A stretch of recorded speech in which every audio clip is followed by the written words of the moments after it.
meeting because they were meeting in Wits at that time, NUSAS. But we did send one delegate, someone to go and tell them that we are no longer with them.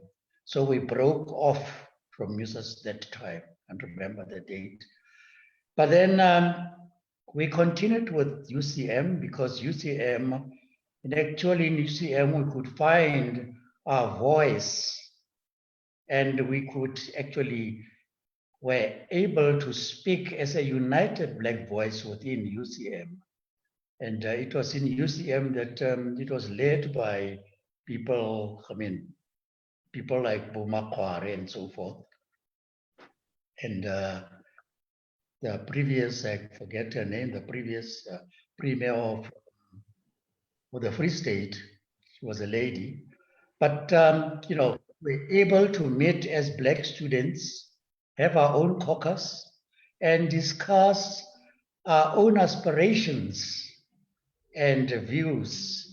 And it was from that meeting that, Satterheim, where perhaps because even within UCM, we're still bound by the laws of the country that we could not stay for more than 8 hours in a white area. So we had to move there and there.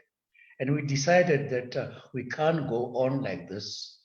And that is actually delaying fields or grounds for formation of SASO. And we continued to talk amongst ourselves now, even after the disbandment of UCM, UCM, yes, which happened at Wilhelmsspruit, where UCM was disbanded. We went back to on our own, and had our previous many other meetings, discussions, especially at Wentworth. And from there, we were able now to form ourselves into groups of conscientizing students across the country, especially universities, and colleges, because some of us were in colleges at, particularly I was at the Federal Theological Seminary next to Fort Hare. But then we did our hard work, all of us united. It was tough. We were harassed, although at that time, not so many arrests and detentions, but we were not free to move around. We made with ourselves to move around as much as we can to conscientize students. And it was within the conscientizing of students that began to say to ourselves, it is not enough for students to take a lead alone in this consciousness, or this mood, or this mood of this time of the struggle for liberation of this country. But we need to also bring the people, the Black people, to the fold. That is how the idea of forming a convention or a party for people, ordinary people besides students, to come into being. And that is how perhaps the whole idea of BPC originated, that we needed a movement for people to belong to, and for people to be conscientized, and for people to begin to understand their role as people, as Black people, within the struggle for a just society and a democratic society in South Africa. So I would say briefly that's how the whole thing started with SASO, from UCM, NUSAS, SASO, and then from SASO, BPC, which I think started in 1972. That's BPC. Okay.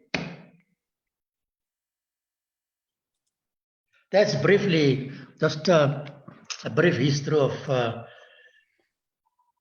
the evolve how the whole movement evolved. Yeah. We hear you, Padre. We will share this thing.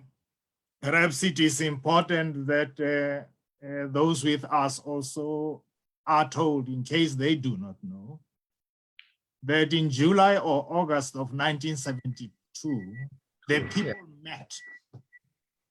And at this meeting, an interim committee was formed. Yes. Before I get to that, meetings were held, I think, in Soweto at the DOCC, where discussions were held within our community. Advisability of setting up an overt political organization. Lots of people, influential people agreed with us. There are those who attended the meeting who felt that it would be a futile thing. But there are those even with who were not happy with building an overt political organization. That as it may, the organization was formed, the interim committee worked, and they succeeded in convening the December 1972 Congress of the Black People's, founding Congress of the Black People, where an executive committee was formed. Yes. That is where Mrs. Motalipula Fari, elected president of the Black People's Convention. Her deputy was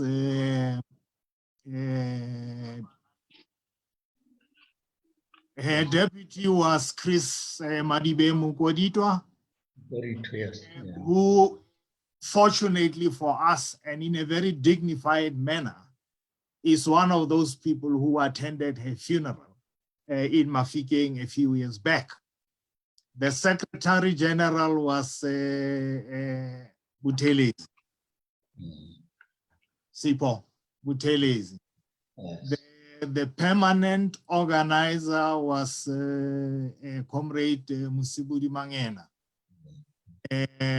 And I think the PRO was Comrade Satasi Van Cooper.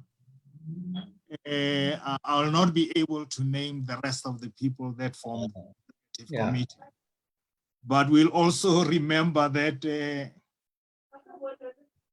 their journey was checkered, if I had to put it that way. Elected into office in 1972 December, and 1973 February or March, the system started.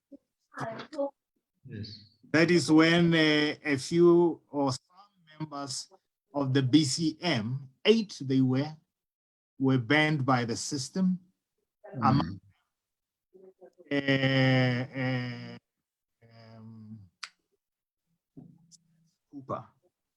But that kind of conduct persisted.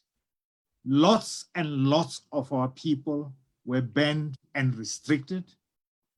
Lots of them were also not only banned, they were house arrested, which was very difficult for our organization to continue. But we persisted. I remember that, in fact, after 1972 December, one reporter, I think the name is Lawrence, if I'm not mistaken, he was with the Star then. In his analysis of what had happened over the weekend, said, we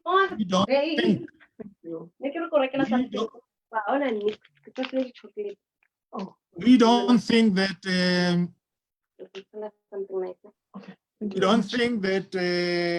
this organization will last for 6 months.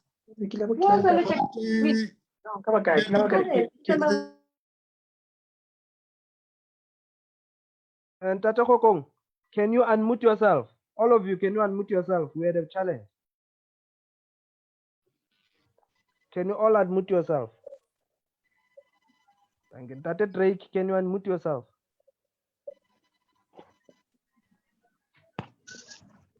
On the left side, yeah. No, I didn't hear. Yes. You can continue, Tata Kgokong. I beg your pardon, sir. You can continue. It's fine. I hear you. Okay, thank you very much. I don't want to say much. I mean, there are 3 of us here, and each one of us has got to speak. Just that we don't have sufficient time. I thought we'd be given time up to midnight to talk about this. But we will talk about it, and we will talk about the role that the BPC played in the lives of people for the time that it was in existence. And I think that comrades Drake and Mmagauta would talk about that.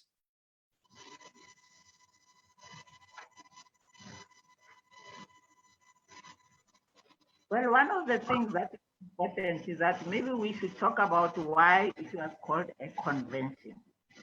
Because there was a lot of other organizations that became part of the convention. And this is why when the banning came, there were so many organizations that were banned, which were part of the Black consciousness movement. So I would like Drake maybe to elaborate on the convention. Yes, well, I think, as I said, the whole idea was after conscientizing or converting students, it now went to became public as we felt that there's a need, because it was a need for Black people to liberate themselves. And we felt that it's not enough for students to do that, but a lot of the Black people that stake here and the whole of Black people need to liberate themselves by discarding the self-hate and so forth. And, you know, looking forward or aspiring toward whiteness, but to begin to accept themselves as Black and beautiful. And as I say, I mean, you know, that time, the message was well received. I think even the system that time felt that this is what they have been preaching. This is the kind of Bantustan policy that they've been preaching all along. And here we are trying to separate ourselves as Black and saying we want to be Black, and we isolate ourselves from whiteness. At that time, of course, they felt safe. And it was only, as Kgokong said, after 1972 that they realized now the danger of this movement. That's why the harassment, the detentions, the bannings started. But, you know, it was not only with BPC, but the philosophy spread to workers, to teachers and so forth, the unions and parents, and so there were many other organizations that sprung that were preaching and preaching the message of Black consciousness. So it was a force in itself at the time. And it is still, I still believe it can still be that force, because we still need Black consciousness even now. Thank you. Yeah, Comrade Mmagauta talked about several organizations. I don't know which ones she's actually alluding to. I suppose the one like the Soweto Parents Association, that was one. And Black Parents Association, which came after the outbreak of the violence or the uprisings, rather, in yes, 1976. yeah. Maybe should have also been referring to other organizations that were set up within the BCM that took care of business of Black people. Like we said, we couldn't operate as students only. We were Black before we were students. Yes. The youth within the country had to be taken care of. Let us remember that at the time, we had no competition in this country. No, yeah.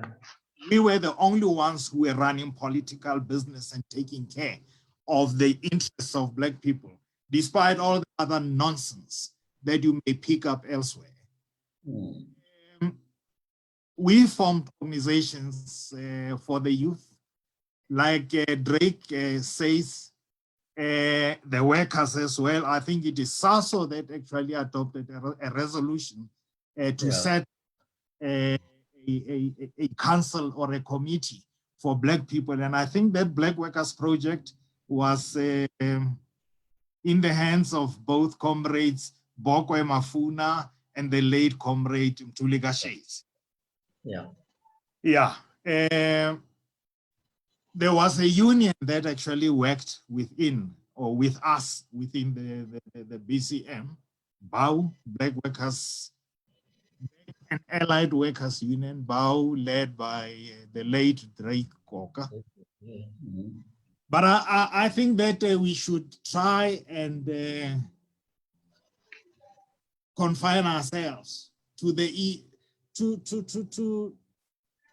things that the Black People's Convention did. Because if I understood our facilitator well, we had to talk about the Black People's Convention. Although in a lot of cases, there is no way that you can talk about it without talking about SASO, without talking about the Black community progress, because everything overlapped. Activists within the BCM, you would find within SASO, you would find within the BCM, you find within that Black Workers Project and so on. But we don't have the time. There is a document that Comrade Ranwezi Negokulu wrote on background information on the formation of the BCM within the country. It's 28 pages. I think that what should, and I think, I don't know, no, it's not in the AZAPO website, but in the records of AZAPO, that document is there. So what needs to be done is that that kind of document be sent to Limpopo, for instance, to look at, so that they reproduce and distribute among the people so that they get to know the history of their organization. And in that way, even understand their philosophy better. Yeah, I think at late on it became very difficult to distinguish SASO from BPC because a number of projects that may have been started by SASO were run also by BPC. And I'm thinking particularly of projects like Zanimpilo and the not brokers. But there were other Black reviews projects and so forth that we felt as not SASO, but also SASO because they overlapped actually. That you'll find that a number of projects that were done by BPC were also involved in SASO.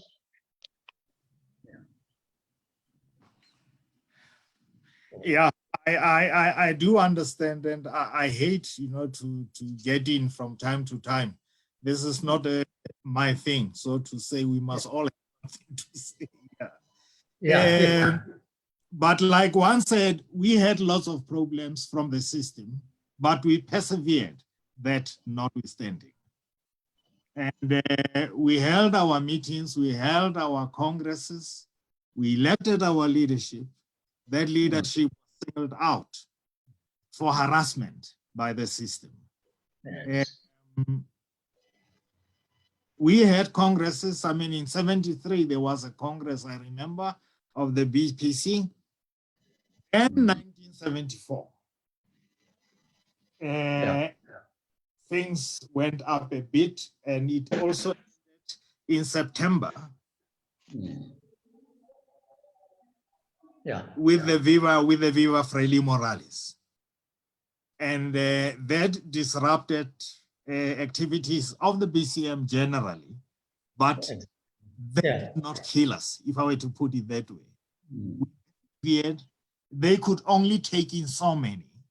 There are others that stayed behind and continued with the work of the organization. So much so that I think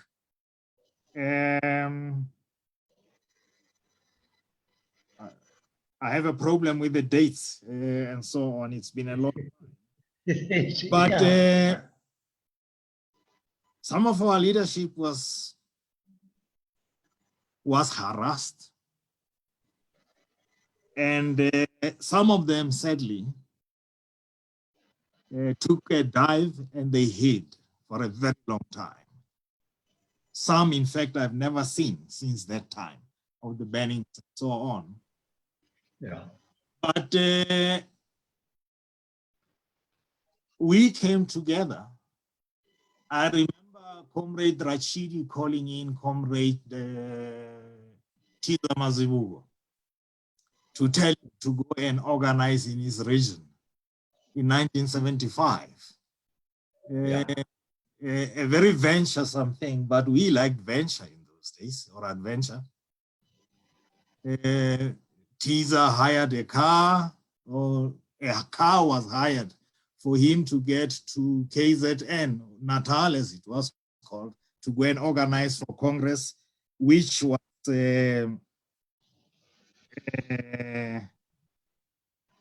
scheduled for December of that year. And Tiza just kept quiet. He could drive, yes, he had no driver's license. And he went alone to KZN, and fortunately he came back. We were able to organize sufficiently to convene that Congress in 1975 in King Williamstown. A very useful Congress, I must say it was. There was intimidation. Ke gopola ngwana ole wa moloi kana na ba re ke mang?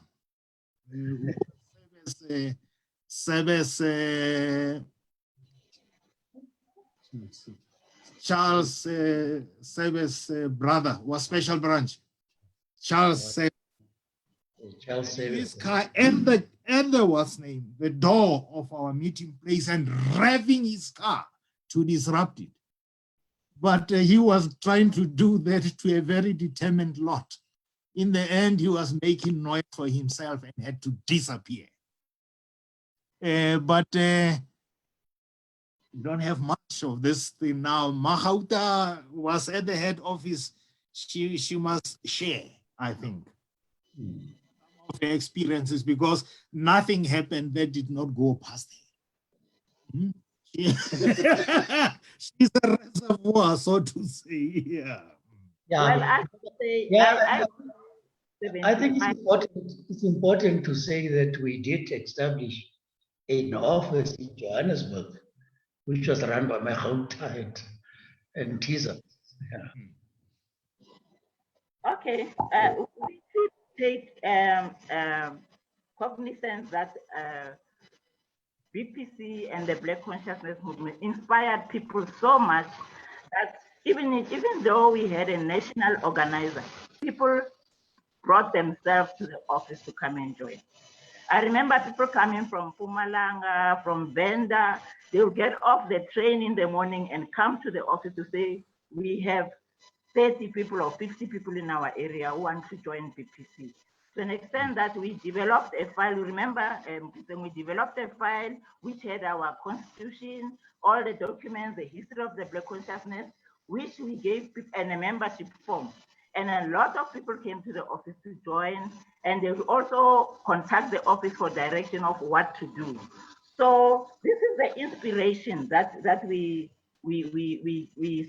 that spread amongst the people, that people needed to take a stand to organize in their own areas And we had branches all over, up to Venda, up to Mafikeng, everywhere, where we didn't physically go and recruit, but people came to the office to join. Oh, yes. It is so true, my dear comrade. I'm glad that you said that, because at times people feel it's a bit cruel or insensitive to compare the cadre of the BCM today to the cadre of yesteryear within the BCM. The level of selflessness among those cadres of the day. You know, those of you who've got access to Comrade Mangena can ask him. If you travel from point A to B, there were buses, these buses that would be packed on top there until I don't know where, but they would get you to where you wanted to go. You'd move from Johannesburg to Maritzburg, the Lay Ecumenical Center there, having no money, but you tell yourself that I have a duty to attend that formation school, and you would make sure that you get there. Those of you that actually attended Comrade Mutsau's funeral will recall when one of the guys that worked with him said they did not have money to travel to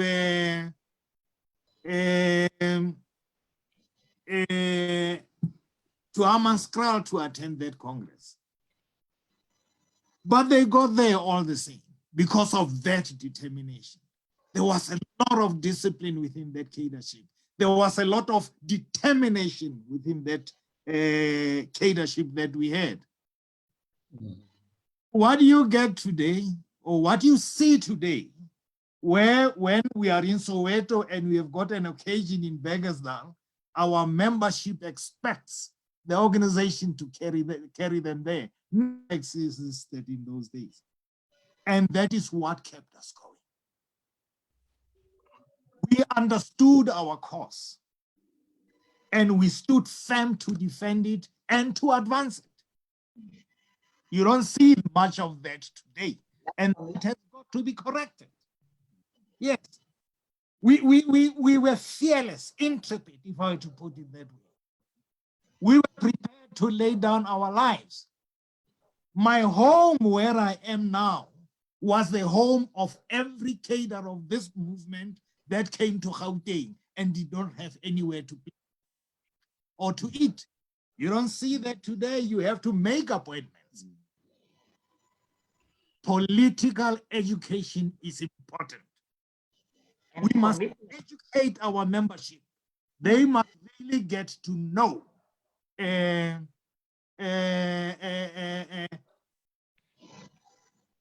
what this organization has gone through. And like Comrade Tshenkeng quite correctly says, we have a role to play. And in fact, a lot of people, despite what is happening in this country today, believe that this country can only be salvaged by the BCM. I believe that too. Why can't you? Yeah. Yeah, thank you for that, Rakoko. I believe also that we have a serious role to play. Analyzing our own situation for the now, I think we are faced with, we might say we're advanced and so forth, but we are faced with the people who see themselves as being helpless. There is a spirit of hopelessness amongst our people, and that is something that is killing our nation. And, you know, we cannot allow that to go on. There is that thing, consciousness of dependency, which actually dehumanizes a person. Mm. And it is for us as Black consciousness to try and bring out such things that are killing our nation. We cannot go on as if nothing is happening. We cannot just say that we are not in power, therefore we cannot do anything. Mm-hmm. We are responsible for the lives of our people. I mean, you know, quite a number of us really struggled to see a better South Africa, and it's hurting to see where our country is today. Sometimes it makes you cry as someone who, you know, gave the little that one had. And I still believe even we still have a very, very important role to play today as people who have been made aware of who we are, for us to make our own people in simple language, that you cannot depend and say on handouts all the time. That is killing our nation. That's perhaps the role that AZAPO can begin to start to play seriously and analyze it seriously also to see what we can do. You don't need a lot of money to do such things. You don't need crowds to do such things. You don't need conferences. All you need is personal relationship with your community, with your neighbors, to begin to talk to them, to see themselves as being able, as people who have dignity, to emphasize, to begin, for them also to start saying, I am somebody. I matter. You're so right, Comrade Drake. You are so right. But we need to get to that tipping point. I don't know what went wrong.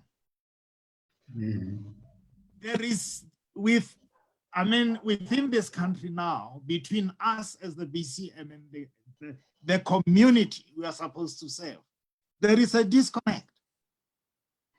We need to correct that. You are right, we don't need lots of people. We don't need a lot of money. The sad thing is that within the BCM, so many of us earn royal salary. But when a man gives AZAPO 50 rand from the 50,000 that he gets, he thinks he has made a contribution. It's an insult not only to AZAPO, but to him. I always tell people that the influence of the BPC was such that when something happened within our communities, if the movement did not issue a statement, newspapermen, journalists would phone the office or come to the office and say, what are you saying? We see we are not talking, because they were used to getting comments from us as a people's organization to comment on happenings within our own community. And we're effective, despite the fact that we did not emphasize on great numbers and so on. I always tell guys that there's this cop at, I think he was in King Williamstown, called Hatting, Special Branch. Yeah. You would say, yeah, this bloody BPC of yours, I can't even kick a dustbin. If I kick a dustbin, it will tell me I'm going to tell the BPC that you kicked me. That is the extent to which we are effective as an organization. You see, we came up with brilliant ideas. You would remember that the 75 Congress came up with this projection future state, which was finally adopted in Mafikeng of the following year, 1976, before the uprisings of 76. In 1977, you remember the convention of all those people's organizations at Hammanskraal, where we discuss the independence of Bophuthatswana. Yes. Yeah. Almost every organization was there that you could think of. And all the people that really mattered in terms of even thinking attended. Ultimately, the BPC came up with a resolution. The idea was mooted by the late Ndate Manasi, he was the editor-in-chief of the Moerane. And yeah, the motion was drafted, tabled by Peter Jones from the Western Cape, seconded by Senikowa, that we move this country and make sure that we mobilize sufficiently that independence does not take place. And the Boers realized that this thing was coming. They realized that you led a delegation of 5 people, the late Thabo Sihume, the late Silima Caps, that went round the country, some parts, to chiefs. And the chiefs were very receptive. You know, the important thing is that when we got to Kuruma,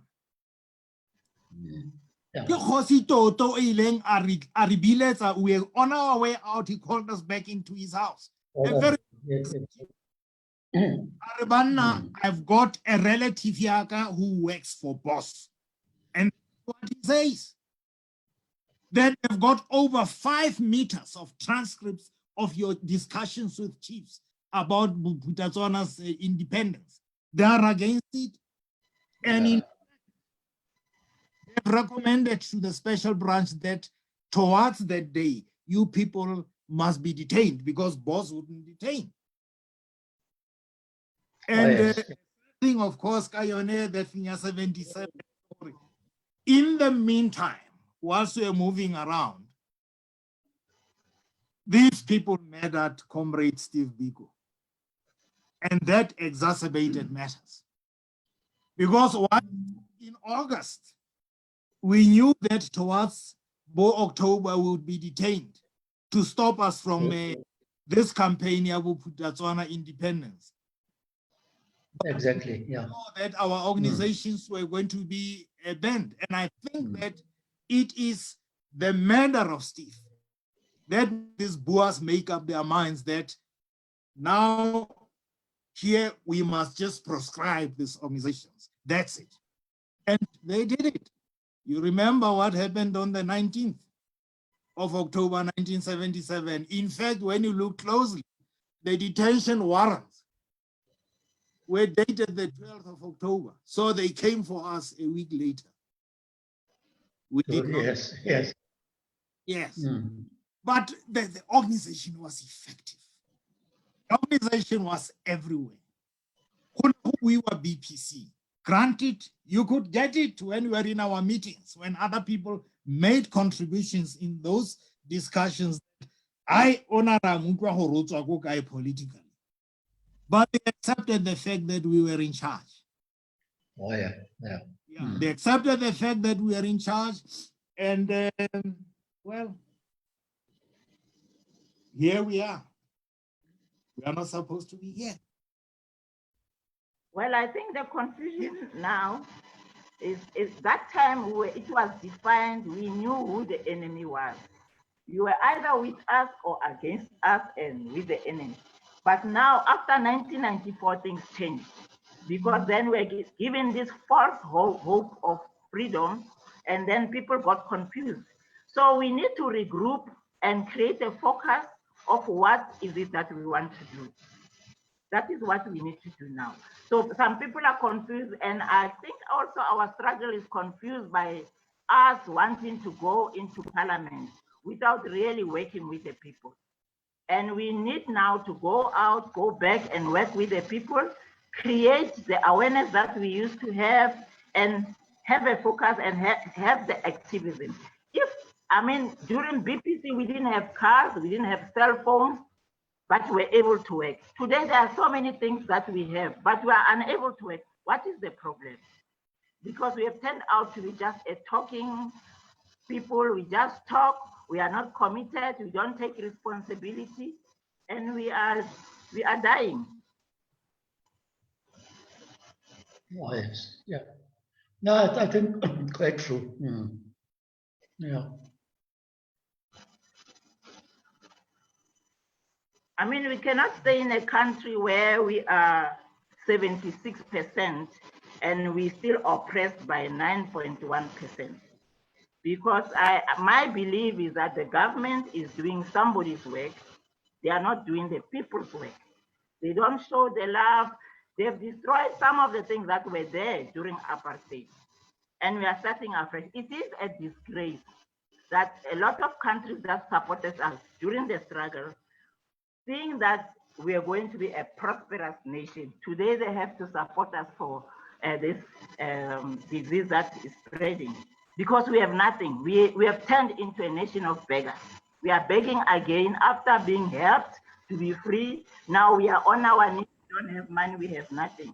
We are begging for money because the country has been destroyed. It has been, and the black people are not outraged by these things that are happening. We don't get angry to organize and say, what are we going to do when people are looting our country, when the people have destroyed their country and put the money in their pockets, which they are doing now, even during COVID. Yeah. No, I think Mmagauta is right. I think we really need to think deep now and start organizing ourselves. Especially organizing ourselves and speaking to our own people, because if things do change in this country, especially with the electoral system, the Concord judgment might give us a slim hope of things becoming better when now we will be able to contest as individual parties. And we might have a chance if we start now and organizing and really, making people understand who we are, not only by words, but even by our own deeds. We might have in the future a chance to become a powerful movement more than we are at the moment. I'm so glad you are mentioning that, and keep coming back with that. It's important. I just want to make this at least my last point. That who is the member?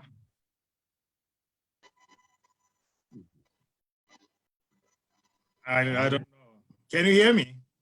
Yes. Yes, that there's been for some time now, there's been this thing that goes up almost all the time about the role that some people played and did not play in 1976. Yeah.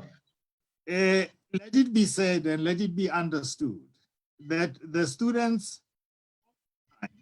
were under the South African Students Movement, a formation of the BCM. Yes.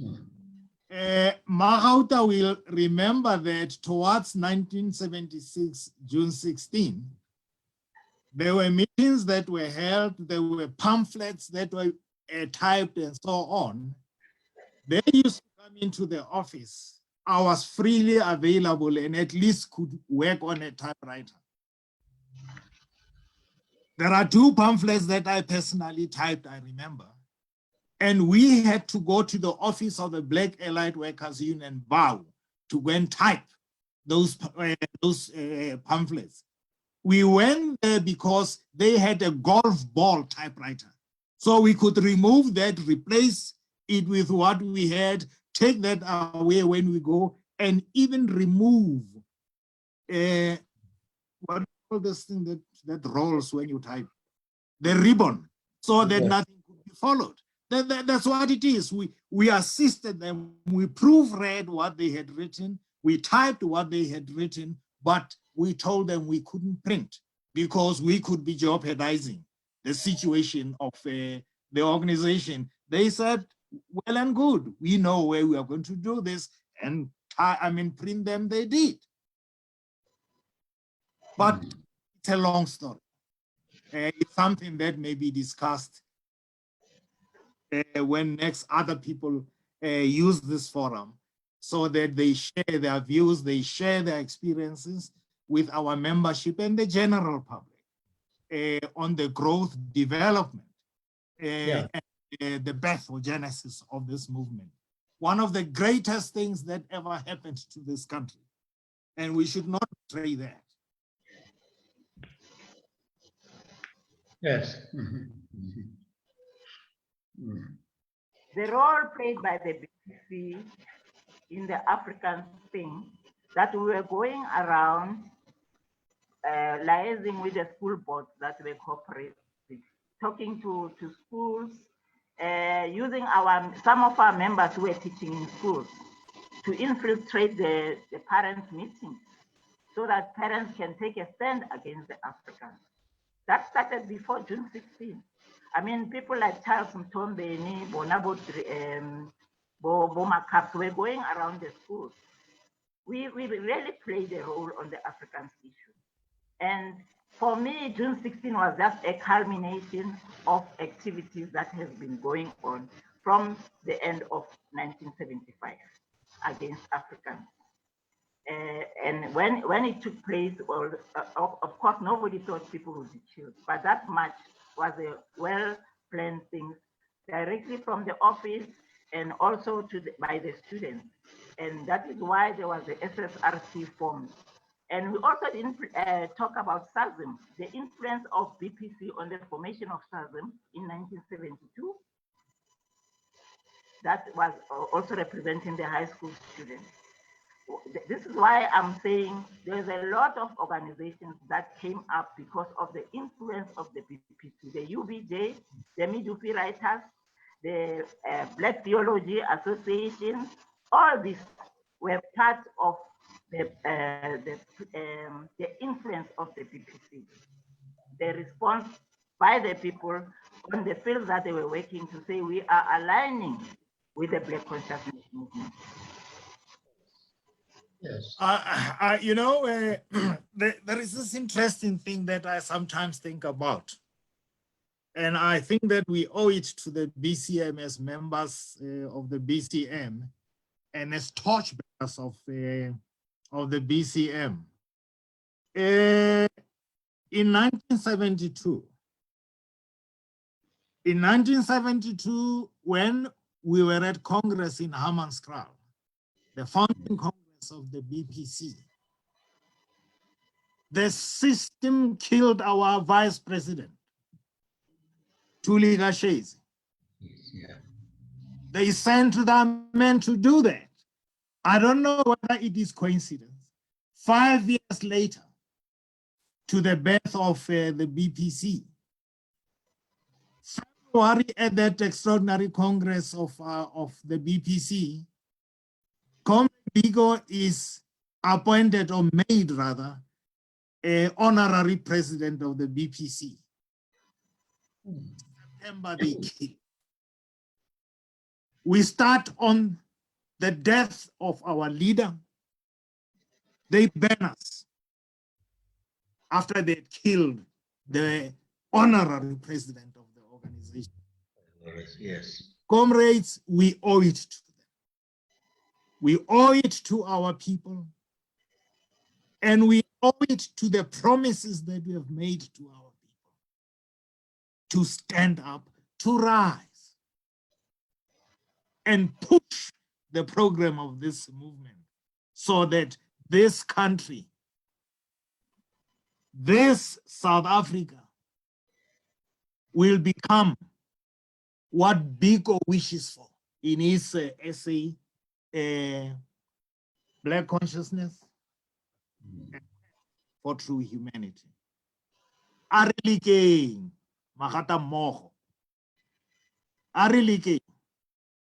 We will. Yeah, I think you have said a mouthful, Kgokong, because what is missing here and it's what we need is true humanity. And we are the people who can only bring that about to happen.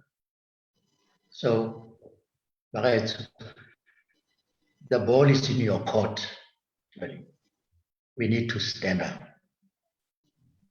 We need to fight for what is right, not only for ourselves, but for the whole country. And say to ourselves, we love this country so much that we can't allow it to dissipate the way it is being led into by irresponsible leadership. We need true humanity to take over in this country.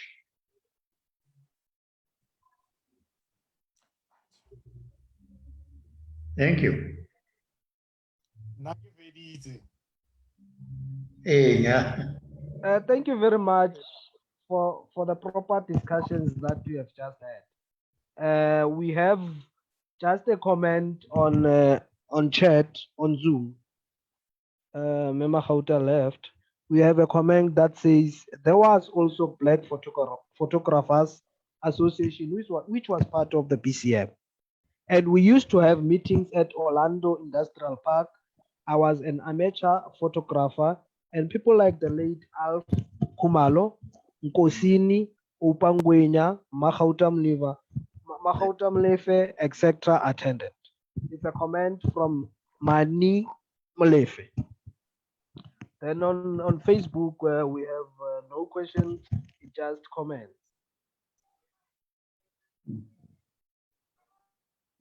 Hey. No, we have no questions on Facebook. So this comes to the wrap of our discussion. Any last words, Ntate Kgokong? Any last words, Ntate Drake? Well, I think you've heard what we said, people. I think we need to stand up ourselves and say, this country belongs to all of us. And we're the ones who are responsible to make it what we want to make it for, and to bring it back to its greatness, or to bring South Africa to be what it is meant to be, a great country, a true human country. So it's really up to us. The ball is in our court, as I said.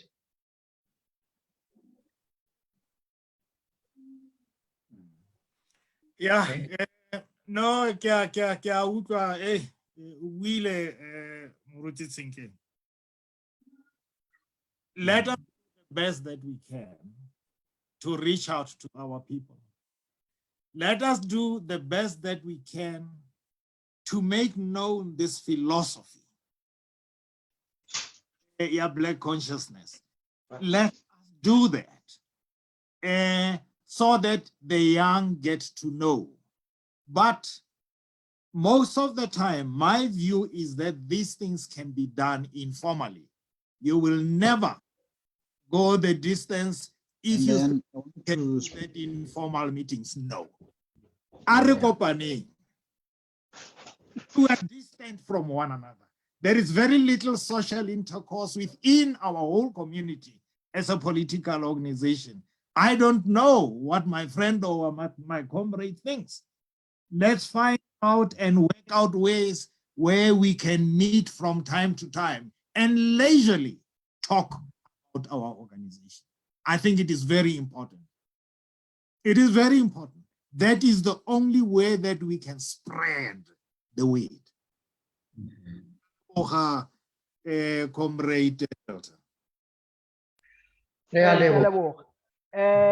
a comment from Tulani Maekiso. Such dialogues on the history of our movement are necessary inspiration, and hopefully we will uplift our spirits to rise the level of AZAPO's participation. Are we allowed to comment? Hello, Ntate Parisa, I will give you a time. All right, thank you. Thanks. The comment is from Tulani Maekiso. Such dialogues on the history of our movement are necessary inspiration, and hopefully we will uplift our spirits to raise the level of AZAPO's participation in today's community struggles. It starts with us laying a solid foundation and getting the basics right. Let's give Ntate Kepadisa a chance to ask a question. Langutwa. Ntate Kepadisa. Wangujora. Ntate Kepadisa, you can speak. All right. Wangujwa. Eh. All right. No, thank you very much. Dumela Malome Tshenkeng. Hello, maybe. Thank you. Dumela Tate Kgokong. Agera. Mmagauta o sa le gone? Ekare o ile. No, thank you very much, comrades, for this. It's very insightful and very educative. It also inspires us, rona ba re santseng re kgasa mo Black consciousness. We hope to take this message to heart and do as you have advised us to do. But there is a little matter which I'm keen to pick your brains on. As people who are involved in organizing and reaching out to communities, there is a piece of history which I have been pursuing with some people because I was exposed to it as a young man. The burning of the Tswana Territorial Authority Legislative Assembly. I'm told it was done around 1976, but I saw it with my own eyes when I started living there in 1980. I've spoken to a number of people, they know the story, but they don't quite know the background and the details of it. Except that I spoke to Reminiscing about 2 days ago, and he told me that it was done by students from Barolo. But one relation of mine thinks it was done by the teachers, the student teachers at Botswana Teachers College at that time. I think it's a very important point of history which shows us the level of consciousness, the valor, and the determination of the students in particular, probably to frustrate the independence of Botswana, but also as a way of demonstrating solidarity with the students of Soweto. So I just thought, because we have you here as people who were working on the ground at that time, whether you did pick up this, because it doesn't appear, for instance, in the Black review and many of the other details. So did you catch wind of it? Do you know about it? And if you have any views about that particular incident in particular.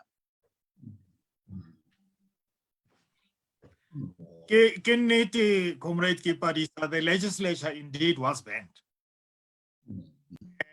But one cannot say.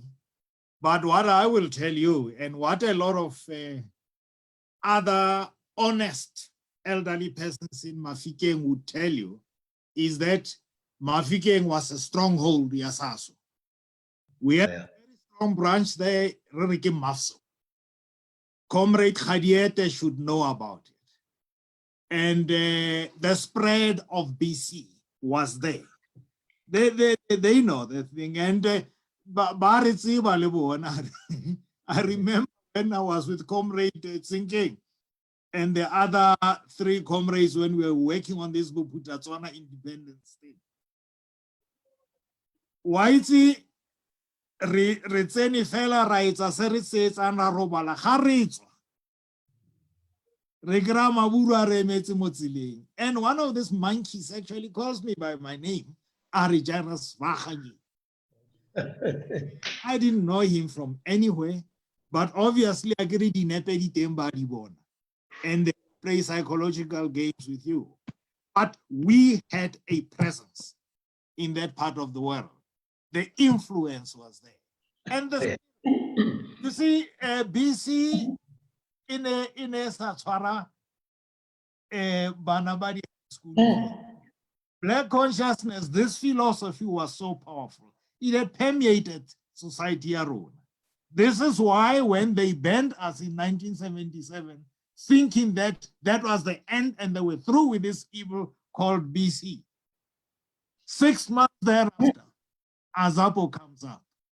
But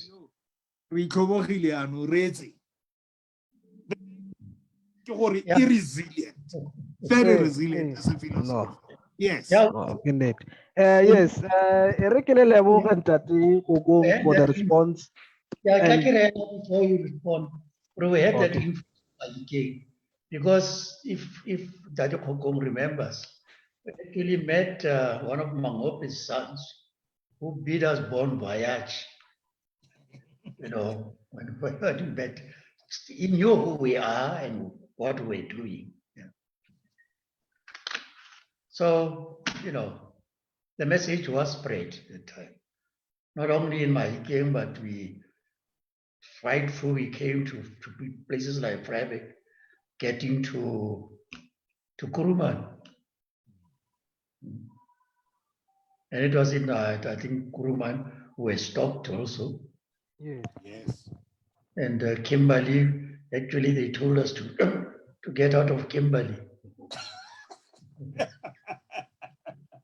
No, thank you, and Tate Tseke for that piece and respond. Re ke le leboga once more and say we have come to the end of our discussion, and I hope that people have learned a lot through this discussion. Some of us who are youth in the movement, I've surely learned a lot. Re ke le leboga. Thank you very much.